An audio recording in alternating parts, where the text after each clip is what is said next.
এইখানে প্রতিদিন প্রায় 2 মণ চিকেন ফ্রাই বিক্রি করা হয়। রাস্তার পাশে ছোট্ট একটা দোকান হলেও সারাক্ষণ প্রায় ভিড় লেগেই থাকে। চিকেন এত চলাচলে যে হালিম বেচার সময় পাই না। এইখানকার চিকেন ফ্রাই নিয়ে মানুষের পাগলামি দেখলে আপনারা নিজেরাই অবাক হয়ে যাবেন। এবং এই চিকেন ফ্রাই মশলাগুলো তারা নিজেরাই তৈরি করে থাকে। মশলার সিক্রেটটা কি একটু যদি বলতেন? এটা শুধুমাত্র মশলা, এছাড়া আর কিছুই নেই। অনেক কথা বলে যে অনেক মেডিসিন দেয়, তার জন্য ভিড় হয়, কিন্তু আমি চ্যালেঞ্জ করে বলবো যে এমন কোনো মেডিসিন নাই যে এত ঘৃণা নয় মশলা ছাড়া।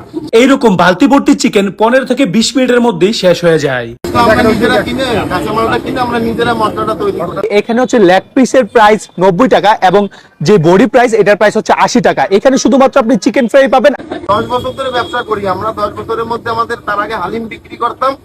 হালিম বিক্রি করার পরে যখন চিকেনটা অ্যাড করলাম, তখন হালিমের চেয়ে চিকেন বেশি চলে। হালিম আর আমার ব্যবসার সুযোগ নাই। এই মুহূর্তে আমি 8-9 বছরে 10 বছরের মতো প্রায় চিকেনই শুধু বিক্রি। তার আগে হালিম বিক্রি করতাম।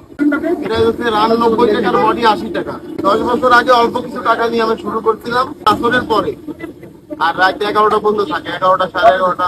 এটা চিকেন বেচতে আমরা 20 টাকা, 15 টাকা, 10 টাকা।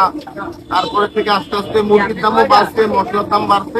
এর কারণে আজকে 90 আর 80 হয়েছে। এই যে আপনার চিকেনটা, এটা এতটাই জনপ্রিয় যে খুলনার অনেক জায়গা থেকে মানুষ আসে বা খুলনার বাইরে থেকে আসে। এটা সিক্রেটটা আসলে কি?